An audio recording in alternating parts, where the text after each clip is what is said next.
Tidak ada kerugian suatu umat yang percaya bahwa manusia ini ada yang menjadikan, bahwa manusia ini Allah Subhanahu wa Ta'ala yang menciptakannya. Tidak ada suatu kerugian ketika kita mempercayai itu semua. Tetapi kepercayaan, ungkap beliau, itu akan membangkitkan hati untuk mempertinggi budi pekerti, mempermulia kesopanan, menjauhkan diri dari perangai rendah. Menurut ukuran tinggi rendah kepercayaan itu. Kalau tidak ada kepercayaan, sebaliknya, ungkap beliau, hidup tidak ada harganya lagi ketika tidak ada keimanan kepada Allah Subhanahu wa Ta'ala, atau ketika keputusan-keputusan yang ditetapkan tersebut tidak berdasarkan keimanan kepada Allah, melenceng dari keadilan, yang kemudian disambut oleh keputusan-keputusan yang zalim, maka kehidupan seseorang itu sudah tidak ada harganya lagi. Atau kita sebagai rakyat biasa yang sudah lupa akan kewajiban kita sebagai seorang hambanya, maka harga diri kita pun sudah tak bernilai lagi di sisi Allah Subhanahu wa Ta'ala, disebabkan karena keingkaran kita. Assalamualaikum teman-teman. Jangan lupa klik subscribe di channel Tafakur Video ya, dan aktifkan tanda loncengnya. 3, 2, 1. Assalamualaikum warahmatullahi wabarakatuh. Ketika saya membaca buku tasawuf modern sebagai bahan untuk kajian yang sudah berlangsung di channel ini, serial Jelajah Karya Buya Hamka, maka pada saat saya membaca buku tasawuf modern tersebut, saya sampai pada salah satu bahagian dari apa yang ditulis oleh Buya Hamka pada halaman 83, yaitu tentang judul yang beliau beri judul, yaitu apa perlunya iman kepada Allah bagi suatu bangsa. Jadi ceritanya buku ini terbit pada tahun 1939 di Medan. Ketika itu artinya Buya Hamka yang lahir pada tahun 1908, artinya beliau berumur 31 tahun ketika buku tasawuf modern ini diterbitkan. Dan pada saat itu pula bangsa kita masih belum lepas dari penjajahan kolonialisme Belanda, kemudian juga berlanjut dengan datangnya penjajah Jepang. Tetapi dengan sangat futuristik atau sangat menjangkau pada masa-masa mendatang dari apa yang ditulis oleh Buya Hamka pada saat itu, ada pesan yang sungguh sangat menyentuh dari apa yang beliau tulis di buku tasawuf modern ini, yang mungkin dalam pandangan kita Buya Hamka bercerita tentang tasawuf modern, tetapi pesan-pesan yang ada dalam buku ini juga berkaitan erat dengan kondisi sosial politik kebangsaan kita, yang bahkan nilai-nilainya itu kami anggap dengan istilah tadi sangat futuristik, sangat menyentuh dengan kondisi-kondisi yang kita alami pada hari ini. Padahal ketika itu buku ini ditulis masih dalam suasana penjajahan sedang berlangsung, dan Buya Hamka ketika itu pun masih sangat muda pada saat beliau berusia 31 tahun. Saya akan bacakan kepada kita semua tentang pesan-pesan moral yang beliau ungkapkan dalam buku ini. Pada bagian awal beliau menyebutkan, "Wahai orang-orang yang menyerukan kebenaran, yang berniat hendak memajukan bangsa dan tanah airnya. Wahai orang-orang yang tidak sayang darah dan nyawanya untuk mencapai bahagia dan kemerdekaan, yang hendak melepaskan aniaya dan belenggu, yang hendak menegakkan keadilan dan kebenaran." Jadi pesan-pesan ini beliau sampaikan kepada para penyeru kebenaran. Beliau sampaikan kepada orang-orang yang bahkan merelakan nyawa dan raganya untuk melepaskan belenggu yang sedang mencengkram bangsa ini, atau yang pada saat itu untuk dalam rangka supaya bangsa ini bisa merdeka. "Dengarlah madahku," sambung Buya Hamka. "Aku hendak menunjukkan suatu jalan supaya maksud yang mulia itu tercapai." Selanjutnya beliau menulis, Terangkanlah kepada orang banyak, kepada pendengar-pendengar pidatomu, kepada pembaca-pembaca tulisanmu, kepada rakyat yang sudi mengikutimu. Terangkanlah kepada mereka bahwa Allah senantiasa melihat dan menjaga gerak-gerik mereka selama-lamanya. Jadi kepada penggerak kebenaran, kepada pejuang-pejuang bangsa, kepada singa-singa mimbar, sampaikan olehmu kepada rakyat, kepada umat yang mengikutimu, bahwasanya Allah Subhanahu wa taala senantiasa melihat, senantiasa mengetahui gerak-gerik mereka selama-lamanya. Terangkan kepada setiap pemerintah yang berdiri, berlaku adillah dalam memerintah, sebab kezoliman harus dipertanggungjawabkan di hadapan Yang Maha Kuasa. Jadi ketika itu negeri kita belum merdeka. Semangat untuk melepaskan diri dari belenggu penjajahan itu sedang berkobar dengan sangat kuatnya. Walaupun kemudian datang pula penjajah dalam versi yang baru, yaitu Jepang. Tetapi Buya Hamka sudah membayangkan kepada orang yang kelak nantinya mendapati posisinya berada di jajaran pemerintahan.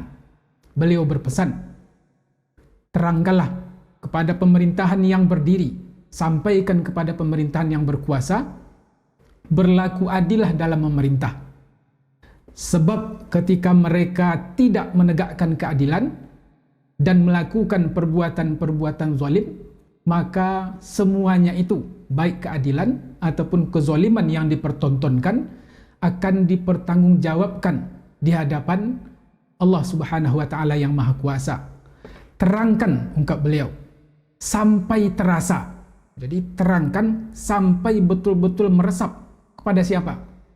Beliau mengungkapkan, sampaikan, terangkan sampai terasa, sampai meresap kepada para hakim, bahwa jika mereka menghukum dengan zalim, perkara ini kelak akan dibuka kembali di hadapan Allah Subhanahu wa taala.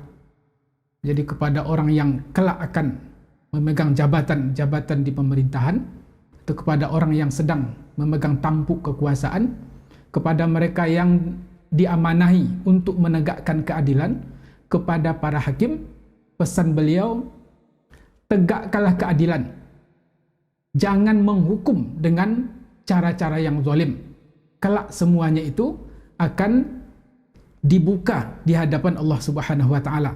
Ini artinya kembali kepada judul, salah satu judul yang beliau tulis dalam buku ini, apa gunanya, apa perlunya iman kepada Allah bagi suatu bangsa. Jadi apa fungsi dan pentingnya keimanan kepada Allah Subhanahu wa taala bagi suatu bangsa.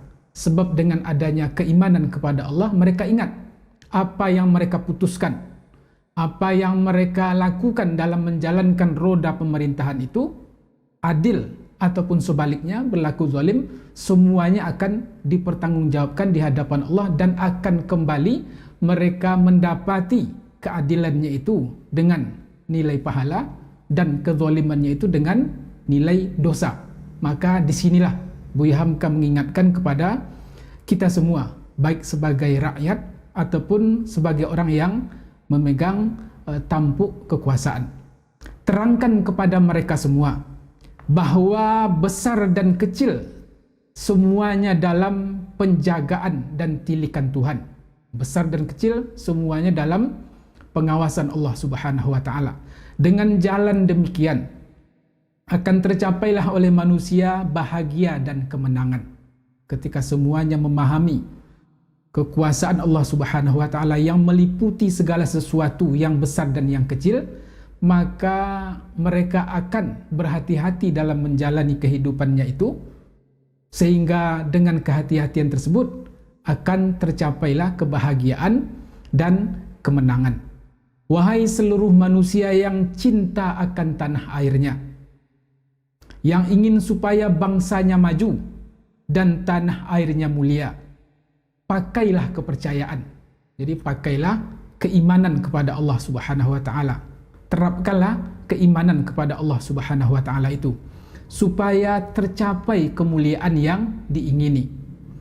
Pakailah kepercayaan.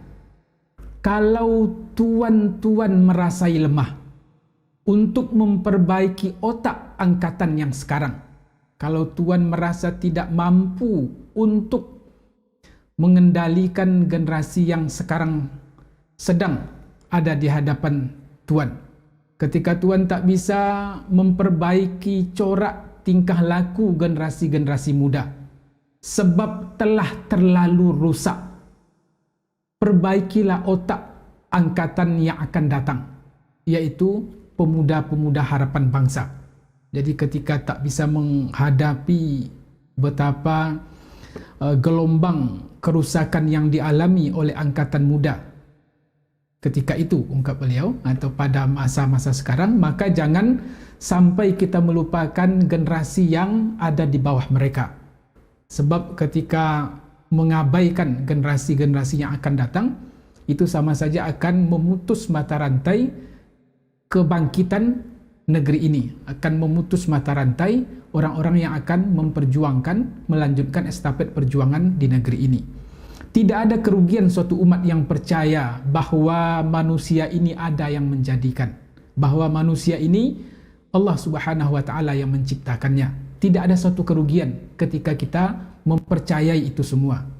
Tetapi kepercayaan, ungkap beliau, itu akan membangkitkan hati untuk mempertinggi budi pekerti, mempermulia kesopanan, menjauhkan diri dari perangai rendah. Menurut ukuran tinggi rendah kepercayaan itu.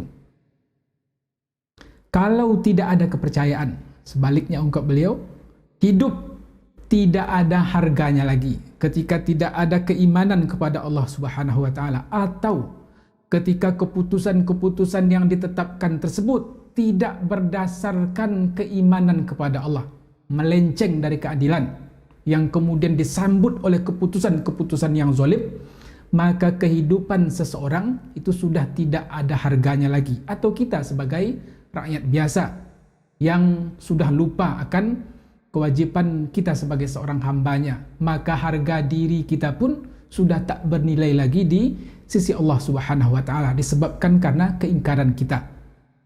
Adalah manusia hidup laksana malam pada waktu malam yang gelap, tidak ada harapan menunggu kedatangan fajar. Batin pun lemah, kegiatan hilang.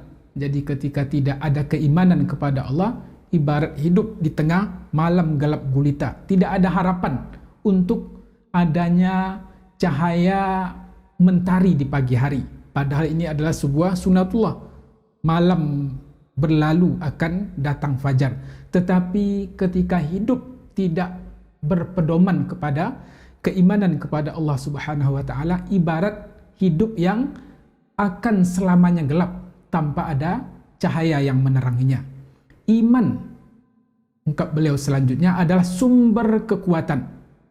Hati sumber keindahan alam pada penglihatan mata. Iman menyebabkan hidup mempunyai maksud dan tujuan, sehingga timbullah minat mencapai maksud dan mengejar tujuan itu. Iman menimbulkan cita-cita untuk beroleh ganjaran dan pahala atas perbuatan yang dikerjakan. Tidak beriman membawa kepada tegak hidup yang tidak bersendi. Jadi kalau tidak ada keimanan, itu akan membawa kehidupan seseorang kepada tegak yang tidak mempunyai sendi. Berdirinya dia tidak mempunyai pijakan yang kokoh. Berdirinya dia tidak mempunyai pegangan yang kuat, yang diistilahkan beliau di sini, tidak beriman membawa tegak hidup yang tidak bersendi, membawa keberanian yang merusak. Tanpa keimanan, hidup itu tetap dia akan tegak, tapi tidak mempunyai sendi. Selanjutnya, membawa keberanian hidup. Kalaupun tidak ada keimanan kepada Allah, tetap saja ada orang yang berani. Tetapi keberanian yang muncul diakibatkan tidak berimannya kepada Allah Subhanahu wa taala seseorang tadi akan membawa kerusakan dan kesewenang-wenangan kepada sesama manusia. Maka selanjutnya beliau mengungkapkan pada bahagian lain, kepercayaan inilah yang menghambat manusia untuk berlaku aniaya. Jadi keimanan kepada Allah Subhanahu wa taala yang akhirnya menjadi penghalang supaya manusia tidak melakukan perbuatan-perbuatan aniaya, khianat, loba, tamak. Keimanan kepada Allah pula yang menghalangi manusia untuk tidak menganiaya orang-orang yang lemah.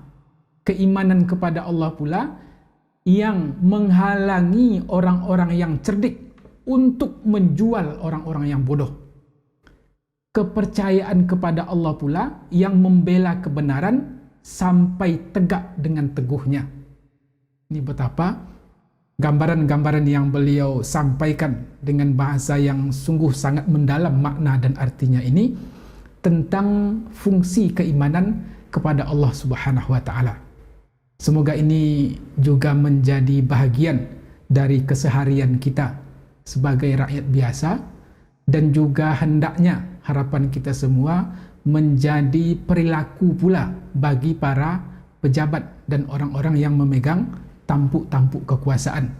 Wabil khusus kepada mereka yang ada di pemerintahan tadi, Buya Hamka menyampaikan supaya para hakim untuk melakukan atau mempertimbangkan vonis-vonis yang ditegakkannya itu berdasarkan kepada keimanan kepada Allah Subhanahu wa taala, sehingga dia tidak berlaku dengan tindakan-tindakan yang zalim. Dan pada akhirnya kebahagiaan akan muncul di tengah masyarakat yang pemimpinnya, yang para penegak hukumnya, yang rakyatnya beriman kepada Allah Subhanahu wa taala. Assalamualaikum warahmatullahi wabarakatuh.